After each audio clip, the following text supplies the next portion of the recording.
9 alpinistas muertos, semidesnudos, desfigurados y llenos de radiación. No creo que murieran donde los encontraron. Creo que alguien movió los cuerpos. Espíritus demoníacos del más allá. Si haces algo malo, el Strigoi viene a arrebatarte la vida. Y atroces experimentos para resucitar a los muertos. De repente parpadeó y todos creían que había vuelto a la vida. Estas increíbles historias proceden de la antigua Unión Soviética, de una época de miedo e incertidumbre. Las conjeturas sin hechos probados dan lugar a mistificaciones y mitos. Ocultos tras el telón de acero, estos inquietantes misterios salen a la luz. Gracias a los testigos oculares, a los expedientes desclasificados y a la opinión de los expertos, ahora podemos descubrir la verdad de estos inexplicables misterios de la Unión Soviética. Expedientes X rusos. En la antigua URSS, los controles y la censura eran algo cotidiano. Pero desde la caída del telón de acero, los expedientes de casos inexplicables han comenzado a salir de lo más profundo de los archivos soviéticos. Estos expedientes hablan de fenómenos extraños, monstruosas criaturas y siniestros acontecimientos. Uno de los sucesos más complejos y fascinantes es el llamado Incidente Dyatlov. Incidente Dyatlov. Muerte en las montañas. En enero de 1959, un grupo de 8 hombres y 2 mujeres emprendió una expedición de esquí a las profundidades de los montes Urales. Yuri Kunsevich tenía entonces tan solo 12 años. El líder del grupo era Igor Dyatlov, un alpinista con mucha experiencia. Todos eran estudiantes o antiguos estudiantes de la universidad. El único de fuera era Solotaryov. Su objetivo era escalar el escarpado monte Otorten. Otorten significa no vayas allí. Para alcanzar su objetivo debían estar en muy buenas condiciones físicas.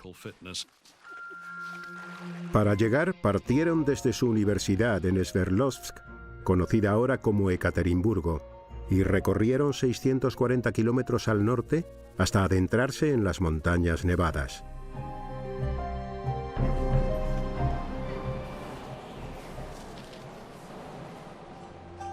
La noche del viernes 30 de enero, Sina Kolmogorova escribió lo siguiente en su diario.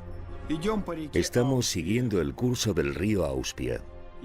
Y al final añadió una nota que decía: creo que hoy construiremos un cobertizo. Fue lo último que escribió.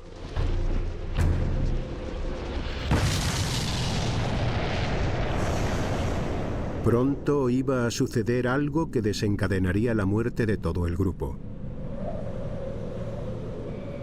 Aquella noche, a 50 kilómetros de distancia, varios testigos aseguraron ver unas extrañas luces en el cielo. Las esferas se movían despacio y estaban a diferente altura.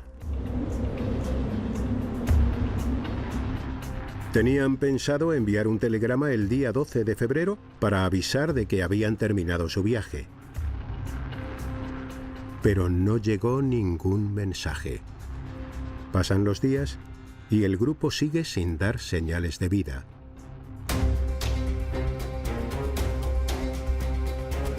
Comienza entonces una misión de búsqueda y rescate impulsada por los familiares y amigos de los montañeros. Pasaron 5 días y no encontraron nada, pero de repente, 2 estudiantes voluntarios descubrieron las primeras pistas. Llegamos en helicóptero el día 23 y el 25 encontramos las marcas de los esquíes. A pesar del espesor de la nieve y de las gélidas temperaturas, lograron seguir las huellas de los esquíes. Y a la mañana siguiente encontraron la tienda de campaña. La tienda estaba fuera de la ruta que habían planeado y a 14 kilómetros de su destino, el monte Otorten. estaba situada en la ladera de una montaña diferente a la que los lugareños llaman Kolatsiaki, la montaña de los muertos. ¿Por qué cambiaron el rumbo? Pero lo más extraño es que la tienda parecía estar rajada desde el interior. Dentro de la tienda estaba toda su ropa de abrigo y se habían dejado incluso las botas. Era muy raro. Salir sin ropa en pleno invierno es un suicidio. Algo les debió de aterrorizar y salieron corriendo. ¿Qué les hizo salir despavoridos?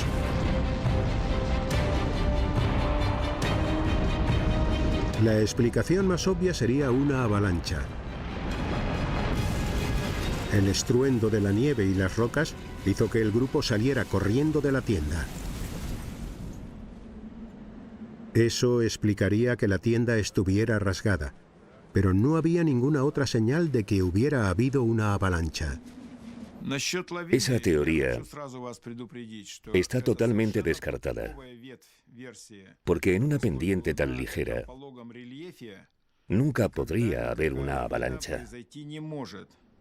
La pendiente de esa ladera está entre los 18 y los 20 grados, muy por debajo de lo que se considera un ángulo crítico. Si no fue una avalancha, fue otra cosa lo que les asustó y les hizo huir, dejando atrás la ropa y todo el equipo. Si no llevaban ropa de abrigo, había muy pocas probabilidades de encontrarlos con vida. Buscando a 1,5 kilómetros de donde estaba la tienda, las sospechas del equipo de rescate se confirmaron.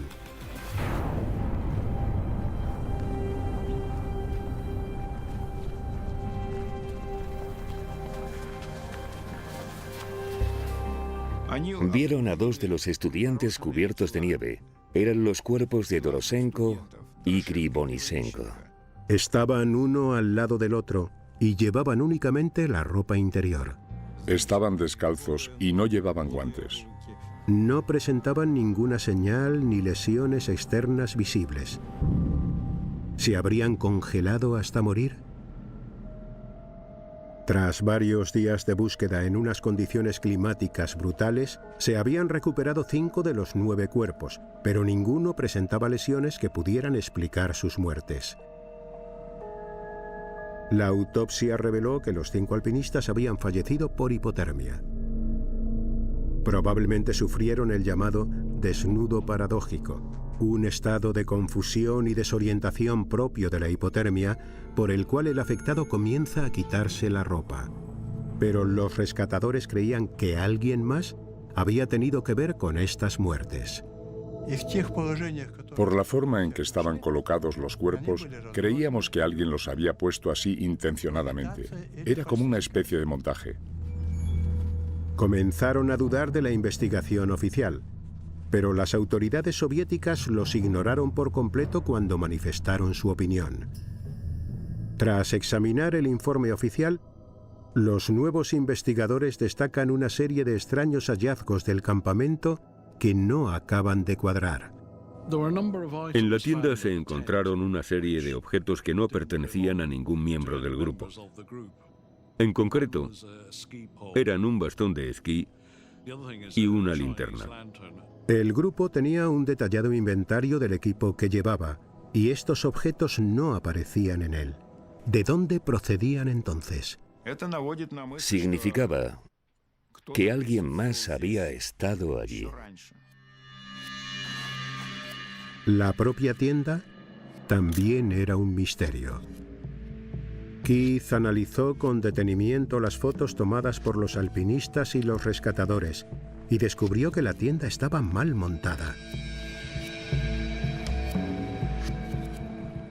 Parecía que la había montado alguien que no tenía mucha idea. Y eso no encaja con una persona experta como Igor Dyatlov. Las observaciones de Keith contradecían los datos oficiales. ¿Quién podía haber montado mal la tienda? El 5 de mayo de 1959, 2 meses después de descubrir los primeros cuerpos, encuentran los 4 restantes. Estaban en un barranco a solo 70 metros de donde encontraron a los primeros alpinistas, pero estaban ocultos bajo una espesa capa de nieve. El hallazgo conmocionó a los rescatadores. Todos presentaban lesiones muy graves. Los traumatismos eran parecidos a los que se sufren en un atropello. En esta foto se ve a Luda encima de una roca junto a un pequeño riachuelo. Le faltaba la lengua y tenía el cartílago de la nariz totalmente aplastado, como si le hubieran dado un golpe en la cara, y el impacto se lo hubiera destrozado. Algunas lesiones podrían ser de los 2 meses posteriores a su muerte, provocadas por animales que buscaban comida. Pero al analizarlas con detenimiento, se descubrieron más anomalías. En lugar de zapatos, Luda tenía los pies envueltos en una tela que pertenecía a los estudiantes que murieron primero. Y lo más extraño es que su chaqueta emitía radiación. Los alpinistas eran civiles. ¿Por qué iba a haber rastros de radiación?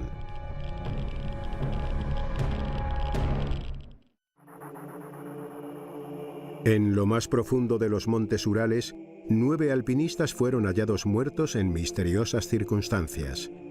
Los cuerpos se enterraron en Sverdlovsk, su ciudad natal, ahora conocida como Ekaterimburgo, donde se erigió un monumento en su memoria.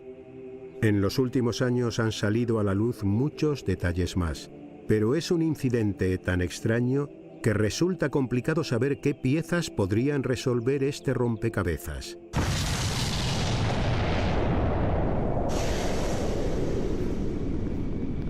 Se han planteado innumerables teorías, y la pieza clave han sido aquellas luces que aparecieron en el cielo. Para algunos solo pueden ser una cosa: ovnis. Lev Ivanov lideraba la investigación. Él era policía y hasta que murió, estaba convencido de que los ovnis tuvieron algo que ver. Otros investigadores creen que hay una explicación más realista. Para ellos, las luces y las lesiones que presentaban algunos de los cuerpos apuntan a algún tipo de prueba militar.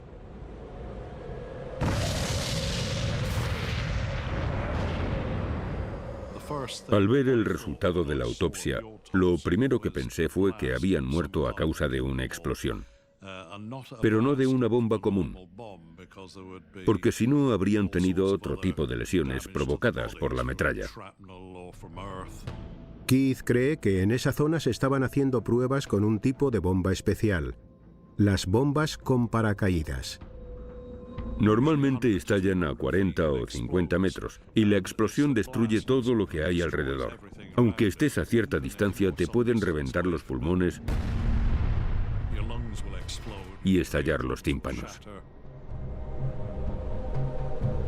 Estas bombas provocan unas lesiones internas masivas, pero las externas son casi inapreciables.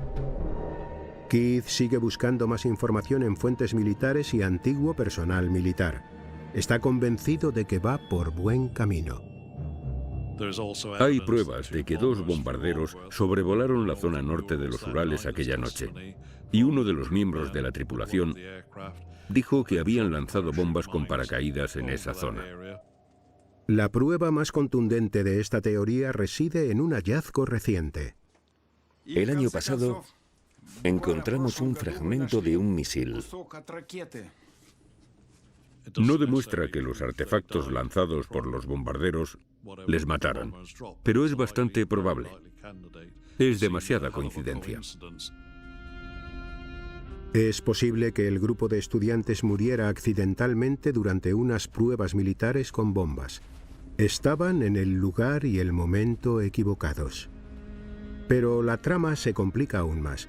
Después de que murieran, ¿es posible que el ejército ruso estuviera involucrado en un encubrimiento a gran escala? No creo que murieran donde los encontraron, sino a varios kilómetros de allí, y que después movieran los cuerpos. Querían encubrir los asesinatos. Y la única explicación que se les ocurrió fue que murieron de hipotermia. Para algunos de los nuevos investigadores, los misteriosos hallazgos de la tienda apuntan también a un posible encubrimiento. Era un grupo de alpinistas con experiencia, pero los encontraron fuera de su ruta en la montaña equivocada. Hasta la tienda estaba mal montada. Seguramente movieran la tienda y los cuerpos para desviar la atención del lugar donde había ocurrido el accidente militar. 50 años después, el caso de sus muertes sigue sin estar resuelto. Ninguna teoría explica el misterio. Es como si se hubiera reunido un comité y hubiese decidido hacerlo todo tan confuso que nadie pudiera formular ninguna teoría convincente. El caso está lleno de pruebas contradictorias que no se pueden unir entre sí para esclarecer y entender lo que pasó.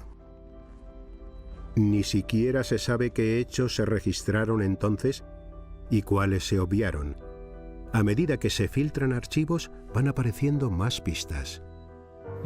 No es agradable destapar mentiras, pero vamos a seguir hasta dar con las respuestas que buscamos.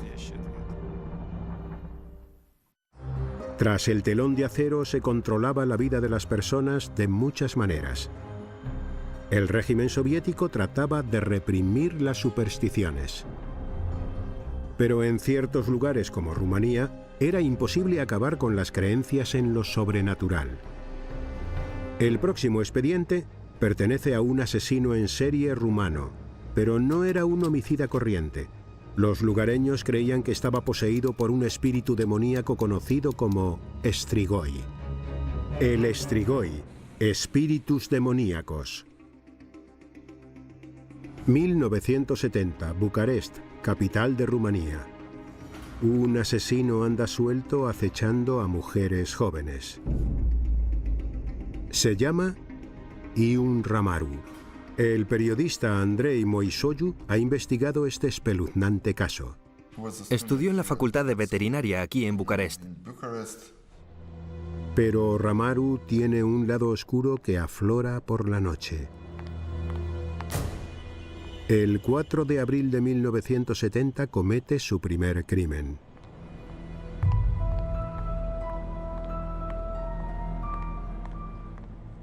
La víctima era una mujer. Le golpeó la cabeza con un objeto contundente.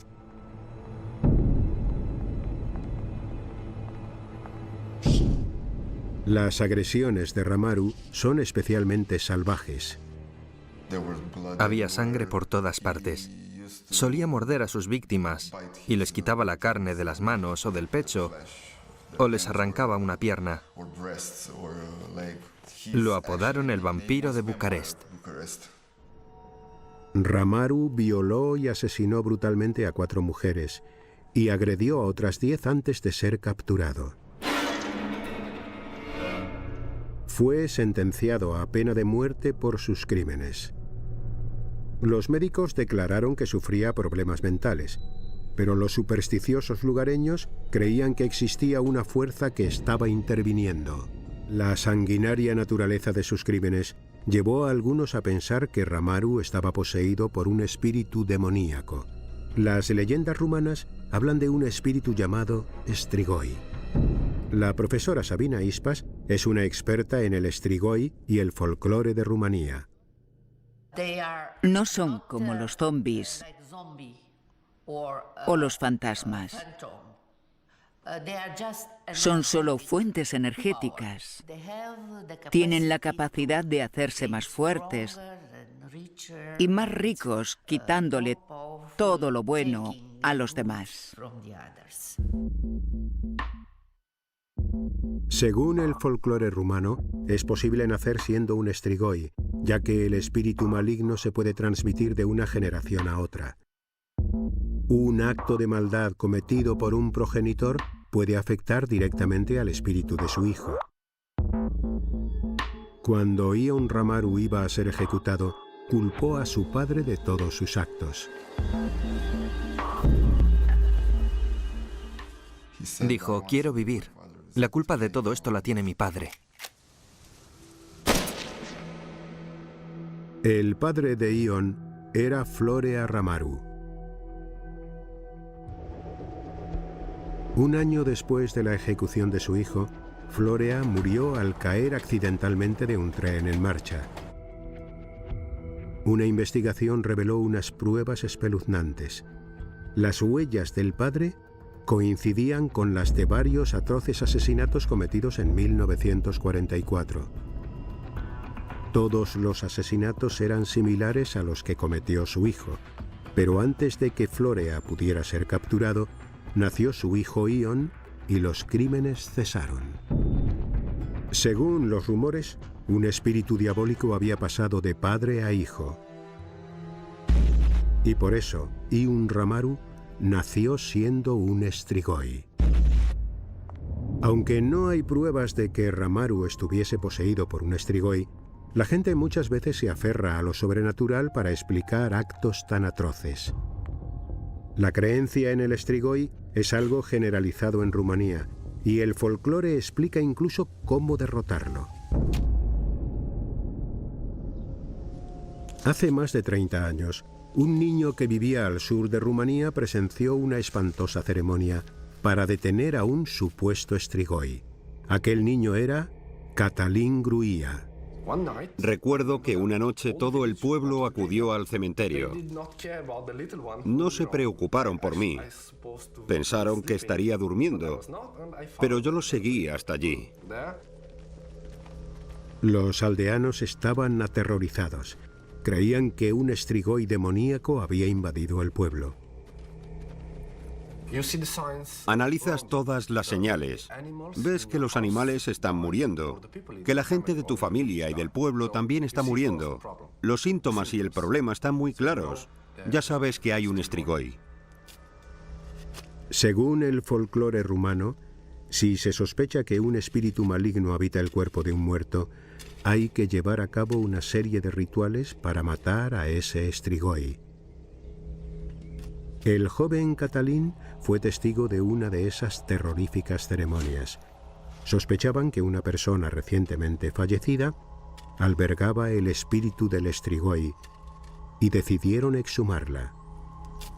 Había 2 hombres cavando y las mujeres estaban alrededor, todas vestidas de negro.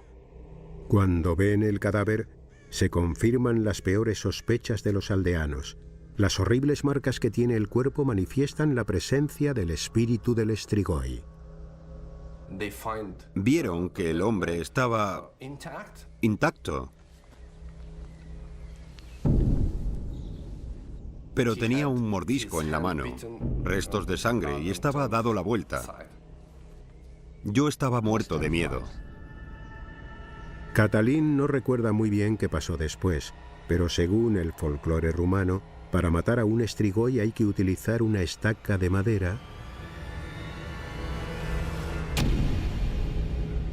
y ajo. La aterrorizada comunidad tomó medidas desesperadas y rezó para que el ritual para matar al Strigoi hubiera funcionado.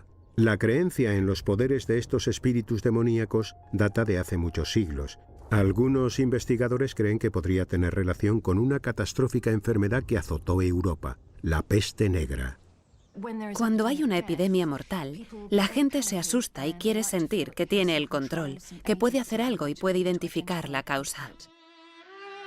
Así nacieron las historias relacionadas con el Strigoi, y muchas de ellas se asociaron con el concepto occidental del vampiro. Las pruebas que sirven para identificar a un posible Strigoi tienen que ver con los procesos naturales que sufre un cuerpo al descomponerse. Se ven cosas muy desagradables, como burbujeos y cambios de posición. La cara puede enrojecerse y el cuerpo hincharse. La gente cree que el color rojo alrededor de la boca es sangre de aquellos a los que han mordido, pero se debe al proceso de descomposición del cuerpo.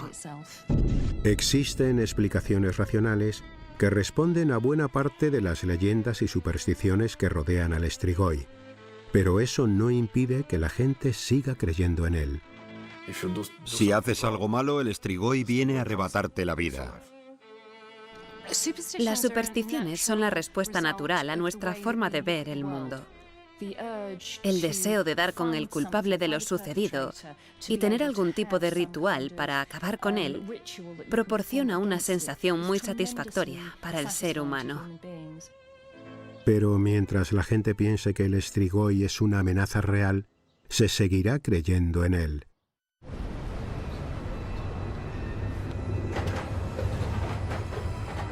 Entre todos los expedientes rusos no resueltos, también existen testimonios de extraños e incomprensibles encuentros en las montañas más remotas.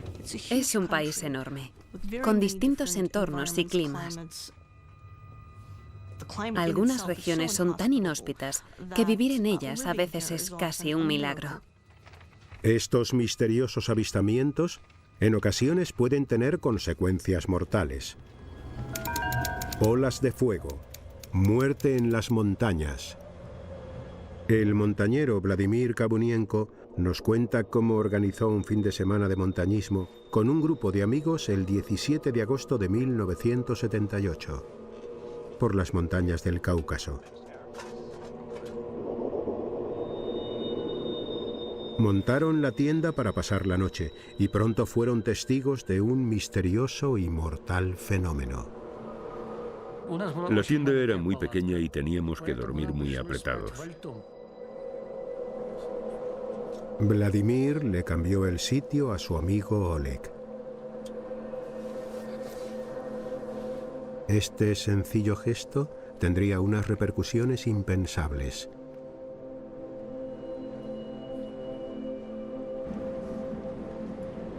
Aquella noche, el tiempo empeoró.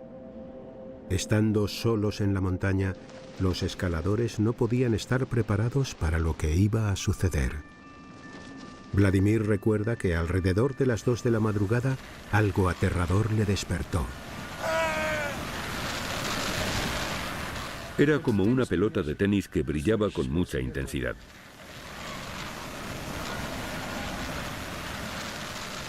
Vladimir está hipnotizado por esta extraña aparición. No podía mover las manos ni las piernas. Era como si estuviera paralizado y tenía mucho miedo. Después entró en contacto directo con nosotros.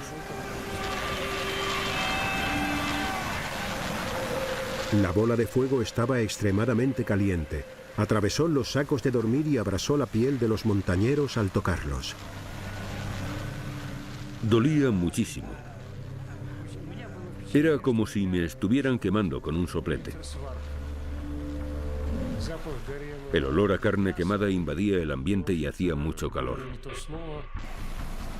El calor era tan intenso que ninguno era capaz de moverse.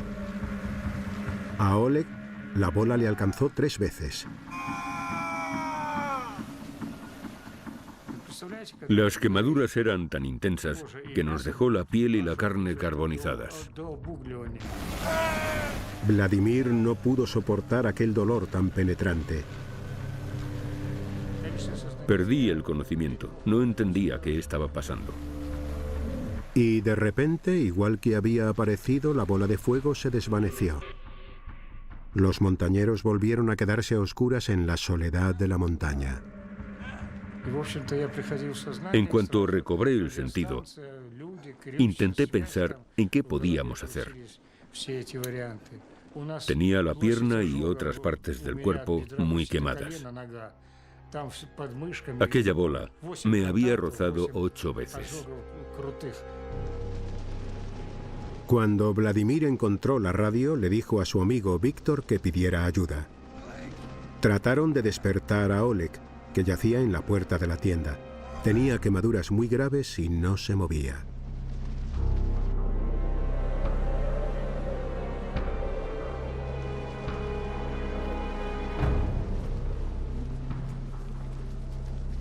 El equipo de rescate tardó en llegar y al ver lo sucedido quedaron horrorizados. No puedo reproducir lo que dijo el médico, porque utilizó un lenguaje muy fuerte. Pero lo que vio le sorprendió muchísimo.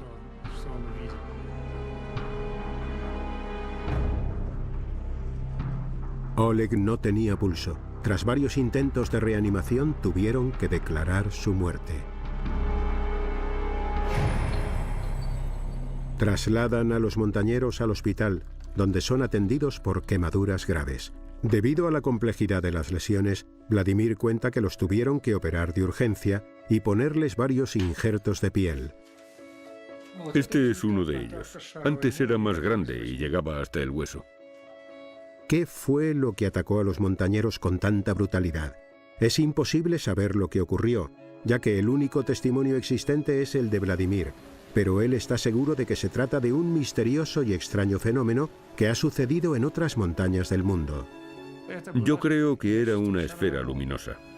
Para los científicos, el avistamiento de esferas luminosas se puede deber a una ilusión óptica o al hecho de tener una imaginación hiperactiva. Sabemos muy poco acerca de las esferas luminosas. Es complicado disociar el mito y la realidad. Se cree que son unas bolas brillantes que se mueven de forma errática. Esto concuerda con la descripción de Vladimir. Todo lo que toque esa bola se verá expuesto a gran cantidad de energía, por lo que si entra en contacto con un ser humano, seguramente le quemaría. Esto explica las horribles lesiones que sufrieron los montañeros. Pero hace poco que los científicos han formulado una teoría para explicar cómo se crean estas bolas de fuego. Hacen falta dos cosas básicas para que se forme una esfera luminosa: que en la atmósfera haya muchas partículas en suspensión y una fuente de alta energía, como por ejemplo un rayo. Una teoría sostiene que cuando un rayo toca tierra pueden desprenderse fragmentos de suelo. Y esas partículas son las que se convierten en bolas ardientes de plasma. Según esta teoría, se pueden crear esferas luminosas en un laboratorio. Al juntar cera fundida con cerillas quemadas, se crea una fuente de partículas. Esta mezcla se coloca después en un microondas.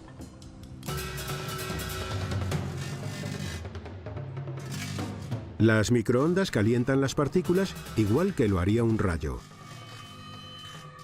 Las partículas se han prendido con la energía del microondas y se ha formado un plasma estable llamado esfera luminosa.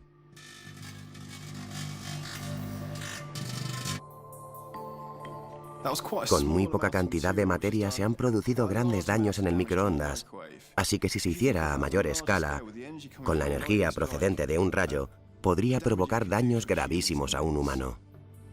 Vladimir tardó 6 meses en recuperarse de sus quemaduras, pero nunca podrá saciar su espíritu aventurero. No se puede hacer nada cuando uno se enamora de la montaña. Una vez te ha entrado la locura, ya es imposible curarse.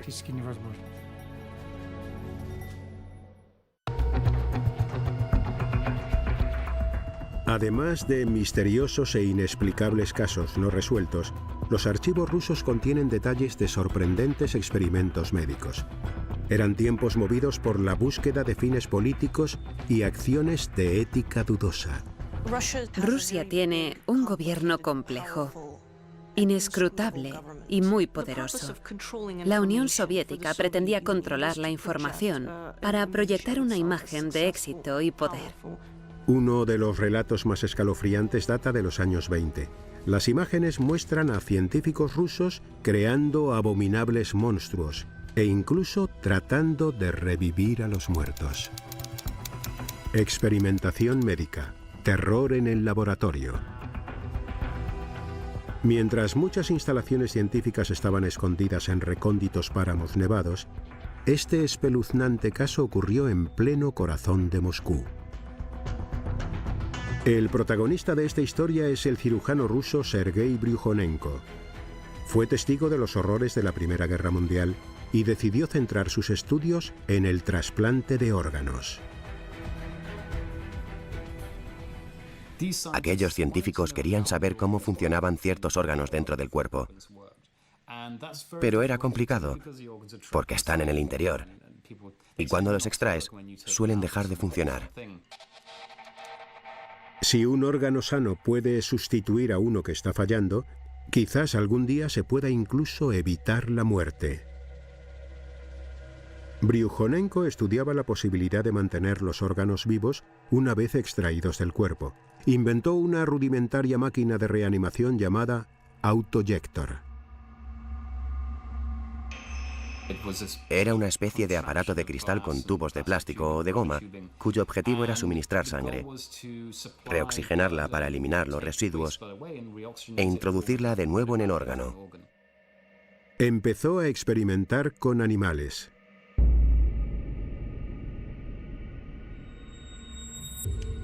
Conectando el autoyector a los vasos sanguíneos del corazón de un perro, podía hacer que siguiera latiendo fuera del cuerpo.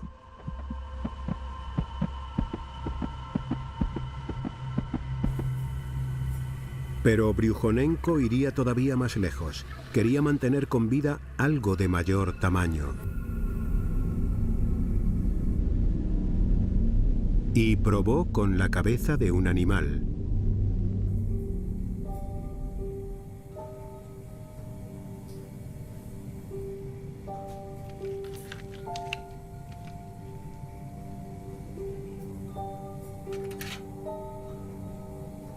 El cirujano ruso Sergei Gliantsev ha estudiado el trabajo de Bryukhanenko con todo detalle.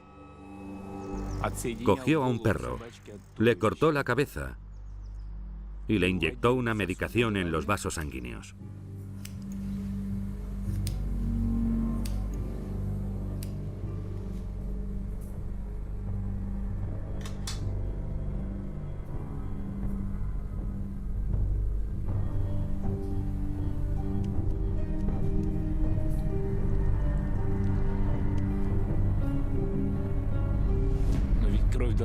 La sangre hay que oxigenarla. Por eso cogió 2 tubos y los introdujo en los pulmones de otro perro. Bryukhanenko conectó la cabeza cortada del primer perro y los pulmones del otro al autoyector y lo puso en marcha. La sangre fue recorriendo todo el sistema y los pulmones comenzaron a funcionar. Y sorprendentemente, la cabeza volvió a la vida. El perro pestañeó y comenzó a mover los músculos faciales. La cabeza se mantuvo 3 horas y media en este estado de no muerte, hasta que finalmente se detuvieron sus constantes vitales. A principios de los años 40 se publicaron varias grabaciones de estos experimentos y pronto se desató una ola de interés por saber qué estaban haciendo los científicos rusos. Aquella cabeza viva, pero separada del cuerpo, sorprendió a todo el mundo, dentro y fuera de la Unión Soviética. Cuando se publicó aquel vídeo y se confirmó que Bryukhanenko era capaz de mantener con vida a esos animales, la gente dejó volar su imaginación y comenzó a pensar que sería fantástico crear una máquina que mantuviera a las personas con vida eternamente. Pero el telón de acero se cerraba sobre la Rusia soviética y ya no llegaban noticias a Occidente. Sin embargo, los experimentos se siguieron haciendo en secreto. Tras el telón de acero, se llevan a cabo espeluznantes experimentos con animales lejos de las miradas de Occidente. En los archivos aparece otro cirujano ruso llamado Vladimir Demikov. Quiere investigar cómo el cerebro controla los órganos y al hacerlo, creó un monstruo. Demikov no era médico, sino biólogo. Cogía la cabeza de un animal pequeño, la de un cachorro, por ejemplo, y la injertaba en el cuello de un perro adulto. Demikov creó un perro bicéfalo. Si te fijabas bien, de repente veías aparecer la otra cabeza. El perro más pequeño le mordisqueaba las orejas al grande y solían pelearse entre ellos. Todo aquel que veía al perro se sorprendía, y el jefe de Demikov tenía sus reservas al respecto. Le prohibió hacer esas cosas. Le dijo: No puedo ver a este perro. No vuelva a hacerlo. Pero mediante este atroz experimento, Demikov amplió las fronteras de la ciencia. Ahora podía analizar cómo el sistema nervioso controlaba todos los órganos. Nadie había hecho antes algo así. No se sabía nada al respecto. Mientras Demikov sigue trabajando con sus perros, Sergei Bryukhanenko quiere ir un paso más allá y experimentar con humanos. En los años 30, Bryukhanenko se centró en la idea de la reanimación. ¿Sería posible que un cuerpo muerto volviera a la vida? Cogieron el cuerpo de un hombre que había fallecido en una cirugía el día anterior y lo conectaron a la máquina.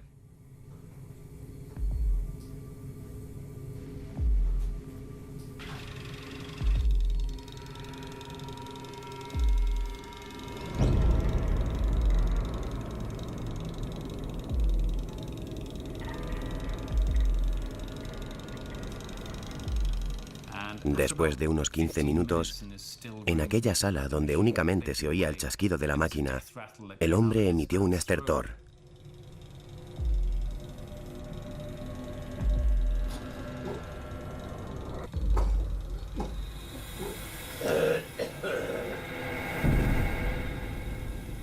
De repente parpadeó, y todos los presentes creían que había vuelto a la vida.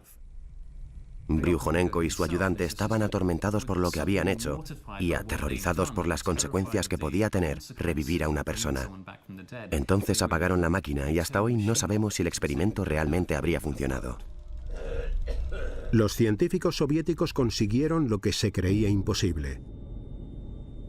Desde mantener órganos vivos fuera de un cuerpo hasta poder trasplantarlos y probablemente reanimar a los muertos, aunque fuese por un tiempo. ¿Pero estaba justificada toda esta investigación? La gente se sigue haciendo preguntas y se sigue planteando el trasplante de órganos desde un punto de vista ético y moral. ¿Tiene el hombre derecho a entrometerse en la creación de Dios y hacer algo que él no ha hecho? Si se pudiera revivir a una persona, significaría que no existe realmente el alma y que el cuerpo es una máquina cuyos componentes se pueden sustituir por los de otra. Por controvertidos que sean, los trabajos de Bryukhanenko y Demikov se siguen utilizando hoy en día para las tecnologías de soporte vital y las operaciones de trasplantes de órganos. La justificación de estos trabajos es que se salvan vidas, y eso siempre ha sido lo primordial. Fue un avance fundamental para la medicina actual. Pero tras el telón de acero, ¿quién sabe hasta dónde llegaron los experimentos originales y qué otras abominaciones se crearon, ya fuesen animales o humanas? La Rusia soviética guardaba secretos que permanecieron ocultos durante décadas tras el telón de acero. Pero en los 25 años posteriores a la caída del comunismo, muchos de estos expedientes han salido por fin a la luz. Se ha dado una explicación racional a muchos de estos extraños encuentros y testimonios, pero otros seguirán siendo un misterio, ya que la madre Rusia no revela sus secretos tan fácilmente.